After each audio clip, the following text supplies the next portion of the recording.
O Tabuleiro do Poder chega hoje aqui à Câmara dos Deputados, em Brasília, para entrevistar o deputado federal Orlando Silva.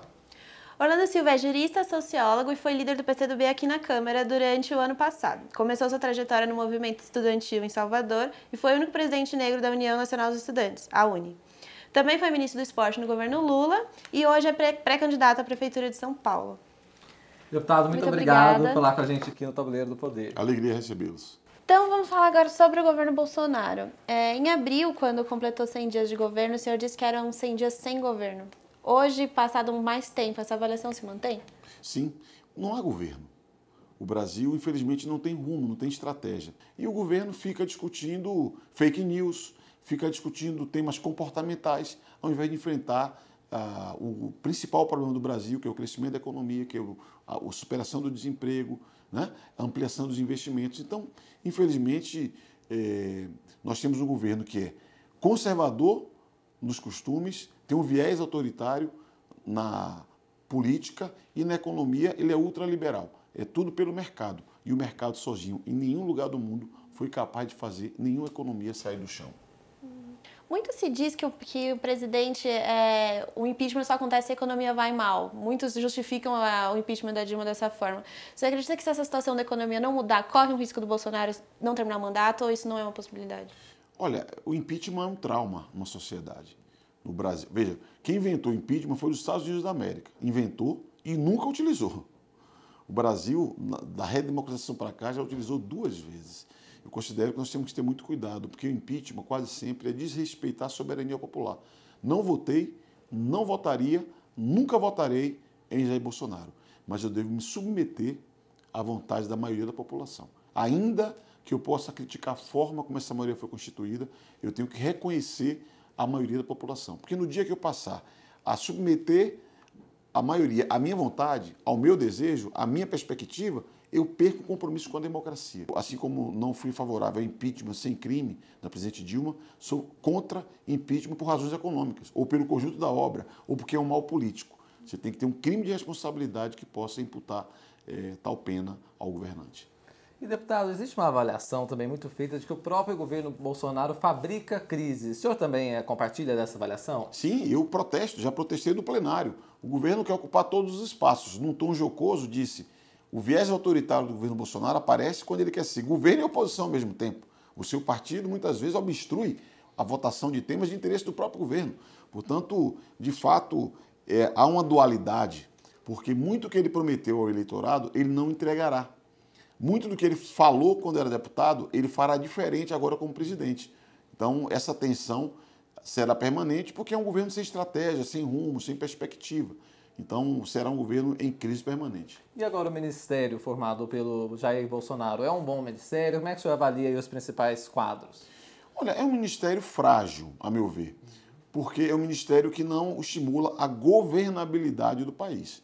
O presidente Fernando Henrique Cardoso cravou a ideia de presidencialismo de coalizão. Alguns falam, é tomar lá da cá, não se trata disso. O governo que dá base, que tem base parlamentar, o partido que dá base parlamentar participar do governo é assim em qualquer país do mundo. A saída do Bolsonaro, ela é não utilizar esse mecanismo de participação no governo, mas usa com mais desenvoltura a oferta de recursos públicos para atender bases políticas e partidárias. Então, é mais é fake essa história de nova política. Eles praticam intensamente a velha política. É um governo tecnocrático, sem iniciativa, e com a crise fiscal, um governo que, se perguntar quais são os planos do Ministério, não tem nada. São factóides. Agora há pouco o Ministério da Educação lançou um programa Futurice, que vem a ser nada. É um programa que só vai acontecer se houver adesão de universidades. Aí pergunta ao ministro, e se a universidade não aderir, o que acontece? Ele, não acontece. Veja, você não pode ficar meses debatendo um programa que corre risco de não acontecer. O governo tem que liderar uma comunidade, liderar o país, e esse governo é incapaz, porque não tem liderança nem força política. Falta essa liderança. Falta liderança porque o presidente é um nanico político e não tem força política, porque não tem um projeto que engaje a sociedade. Daí ficar com temas secundários e perigosos, que é liberação de arma, debatendo temas comportamentais, e o que é grave, desregulamentando direitos dos trabalhadores. Nós levamos 100 anos para construir a consolidação da lei do trabalho e a Constituição Federal de 88. e está sendo destruído em 5 anos. Isso é muito grave.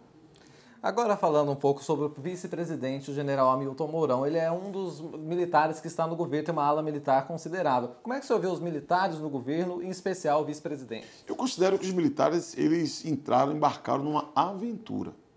Muitos iludidos que iriam enquadrar o Bolsonaro, o que se vê é o Bolsonaro enquadrando os generais, o capitão enquadrando os generais.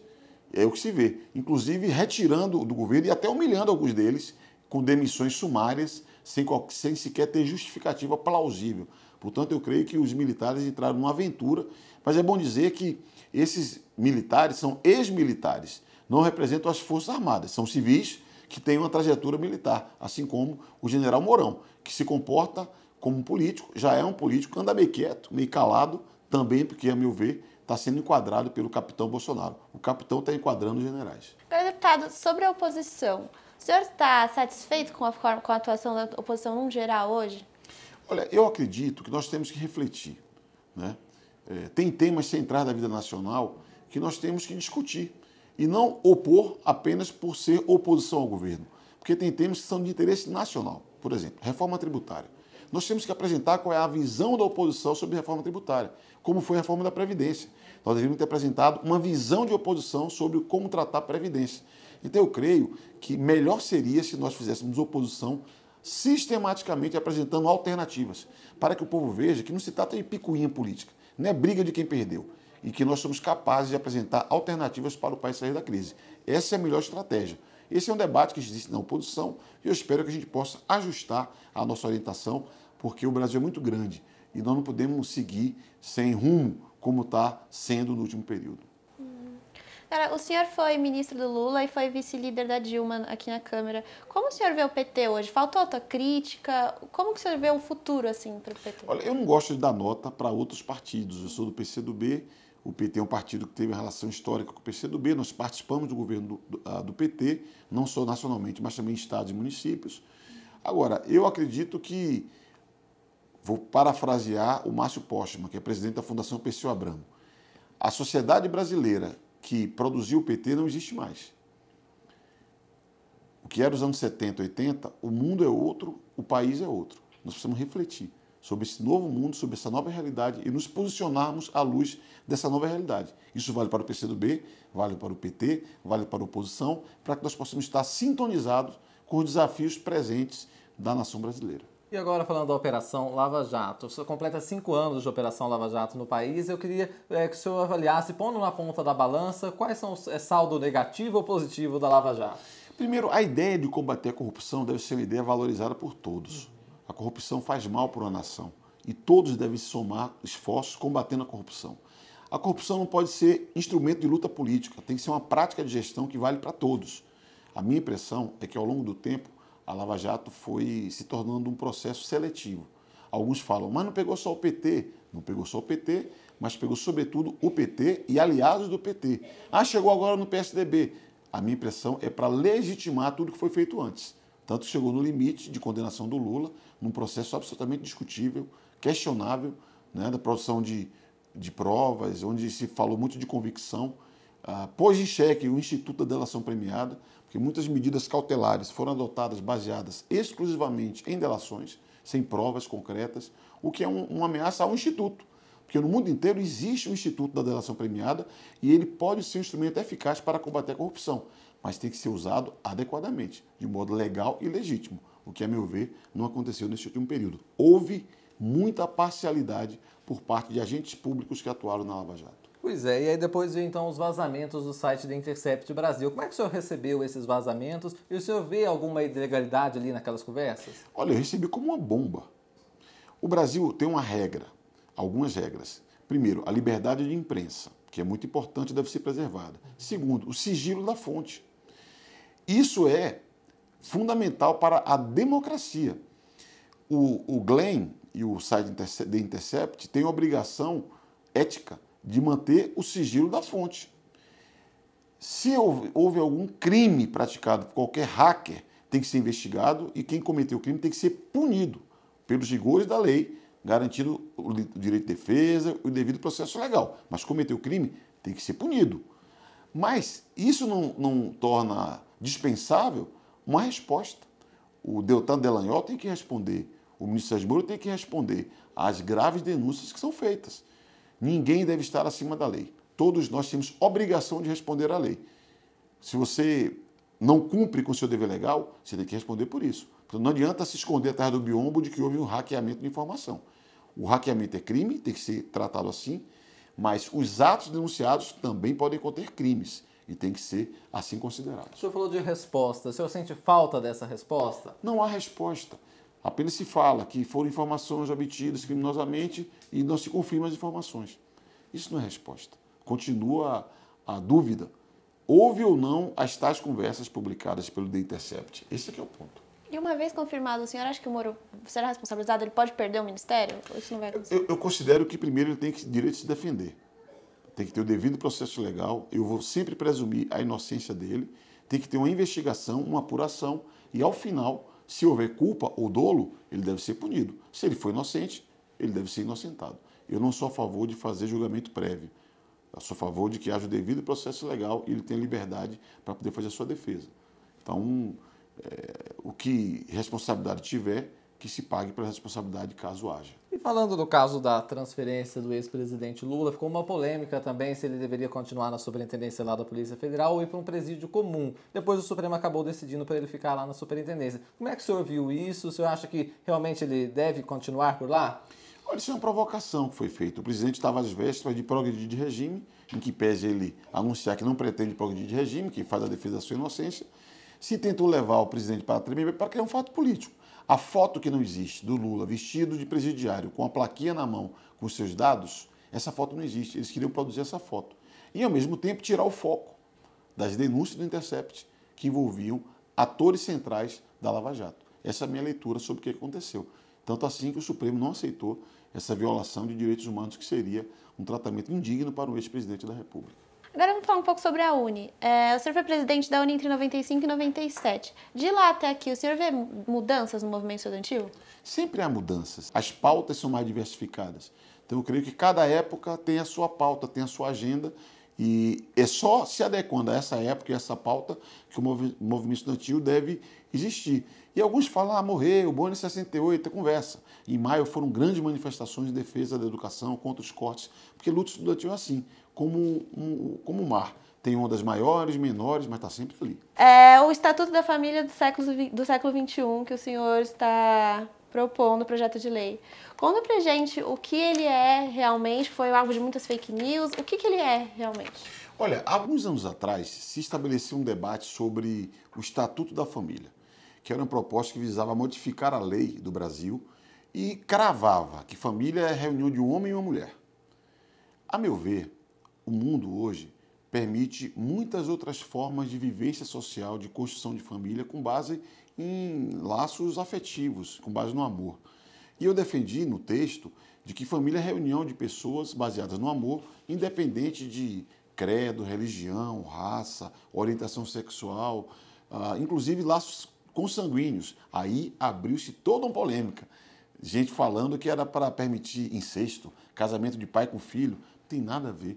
Laços consanguíneos era para estimular e valorizar as famílias que têm filhos adotivos, que é uma coisa tão importante no tempo presente. Então, eu acredito que, infelizmente, o Brasil hoje está marcado pelo ódio, pela cultura do ódio, uma polarização absurda, e as pessoas não querem compreender, querem produzir a sua verdade. É a era da pós-verdade. Produzir a sua verdade, a sua versão e difundi-la sem nenhuma responsabilidade. Agora falando do Ministério do Esporte, o senhor foi ministro do Esporte, então é uma questão que a gente gostaria de também ouvir a sua opinião. Não existe mais esse Ministério do Esporte, ele foi incorporado ao Ministério da Cidadania. Como é que o senhor vê então hoje o Ministério da Cidadania, o esporte ali no meio? Tem algum programa, alguma proposta assim que pode se mostrar interessante ou falta também nesse campo? Olha, o problema não é haver ou não um órgão singular, o Ministério. O problema é haver ou não política. E a minha preocupação é que hoje não há uma política. Nós criamos uma política nacional de esporte que tinha desde o esporte educacional, ao esporte de lazer, ao esporte de alto rendimento, uma estratégia de promoção do Brasil com grandes eventos, um estímulo para a indústria nacional de produção de máquinas e equipamentos para a área do esporte. Enfim, tinha toda uma estratégia que foi por água abaixo, porque o governo, para cumprir a demagogia de que iria reduzir o número de ministérios, anulou o protagonismo de órgãos singulares, a redução de gastos é mínima, porque os cargos continuam aí, só não tem o cargo de ministro, que é uma função. Então você ter 10 a mais ou 10 a menos não significa nada. E você tirou também o protagonismo de um tema que pode produzir saúde, produzir integração social, estimular a sociabilidade, trazer desenvolvimento econômico, que são faces que possui o esporte. Eu lamento que nós não só não temos o ministério, mas não temos mais política para o setor. Pois é, e você falou dos grandes eventos, teve a Copa do Mundo e as Olimpíadas aqui no Brasil. O saldo dela para o esporte brasileiro aconteceu? Faltou alguma coisa? Como é que o senhor vê esses eventos que foram organizados aqui? Olha, primeiro que ele tinha uma estratégia de soft power, digamos assim, que é de afirmação do Brasil no mundo. Eu sempre dizia, quando se falava, é adequado fazer, o país é assim, o país é assado. Eu falei, olha, se não fossem importantes esses eventos, as grandes nações não pretendiam fazê-los. Então, os grandes eventos são instrumentos de alavancar a economia, de projeção internacional do país, de estimular o turismo. No caso do Brasil, nós queríamos aperfeiçoar a infraestrutura, produzir arenas de última geração e desenvolver o esporte de alto rendimento e a cultura esportiva. Alcançamos parcialmente os objetivos. Por quê? Porque, a meu ver, nós tivemos um plano muito ousado de infraestrutura que foi frustrado, né? Faltou planejamento, faltou capacidade de execução de obras no Brasil. E isso, para não falar, no sistema de controle que muitas vezes barra muito o andamento de obras. Então eu diria que o legado é parcial. Os eventos foram sucessos, o Brasil cresceu sua projeção no mundo, mas o legado ficou aquém do que nós desejaríamos. Agora, no caso do esporte, o legado se projeta por um tempo maior.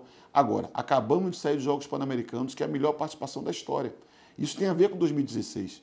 Eu vi um menino da Chacrinha ganhando a medalha pan-americana e fiquei emocionado, porque eu conheci como uma criança da educação fundamental na favela da Chacrinha, treinando badminton. Esse garoto cresceu e se transformou no medalhista pan-americano. Então, você tem um legado que se projeta em muitas modalidades ainda, fruto de investimentos feitos anteriormente, mas poderia ter sido muito melhor aproveitado esses grandes eventos. Deputado, o senhor é o primeiro pré-candidato à prefeitura da esquerda.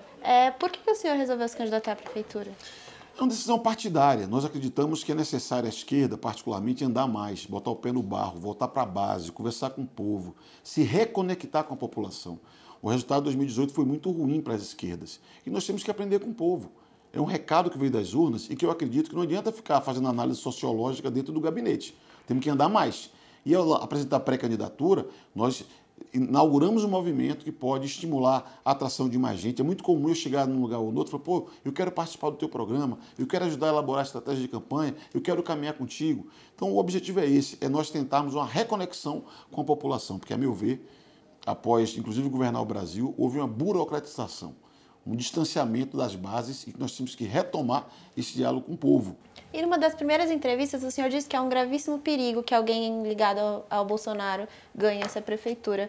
Por quê? O que o senhor acha? O que o senhor vê que pode acontecer? Porque tem uma onda conservadora, tem um sentimento ainda muito contra o Partido dos Trabalhadores, inclusive, a meu ver, injusto, porque rejeita tudo, inclusive coisas boas que foi feito pelo Partido dos Trabalhadores quando governou o Brasil e São Paulo. Bolsonaro, com esse estilo beligerante dele, polariza uma parcela importante da população, da sociedade. E se ele for segundo turno, com a candidatura do PT, por exemplo, tem grande chance de ganhar a eleição. Então é necessário nós refletirmos sobre quais são as estratégias melhor para, inclusive, desgastar os candidatos de Bolsonaro, para que nós não tenhamos o risco de ter um governo de extrema-direita na maior cidade do Brasil. Seria um vexame internacional ter São Paulo governado por uma pessoa de extrema-direita. Deputado, para a gente finalizar, falando agora de uma outra eleição que está mais longe também, que é para a presidência da República, já na próxima candidatura. O que o senhor vê de movimentações políticas? Acha que o Bolsonaro tem força para chegar no segundo turno? Por exemplo, o que o Dória representa também pode ser uma coisa interessante para as eleições da presidência da República? Como é que o senhor vê essa disputa que vai estar lá na frente? Olha, de hoje a 2022 nós temos uma eternidade. Na política, 2 anos, 3 anos é uma eternidade. Agora, seguramente o Bolsonaro ou o bolsonarismo terá um candidato. Seguramente haverá uma candidatura mais à direita, conservadora, à la Dória. Acho que tem um espaço, ele ainda mais saindo de São Paulo, que é uma grande plataforma. E o desafio, a meu ver, é a esquerda não aceitar ficar no cantinho, isolada, e construir uma aliança democrática, que eu acredito que esse é o nosso desafio, uma aliança democrática que aponte a retomada de um projeto nacional de desenvolvimento, geração de emprego, renda, oportunidades para o nosso povo e recolocar o Brasil no trilho do crescimento. Esse é o desafio. Isso não é simples, mas temos que trabalhar até lá.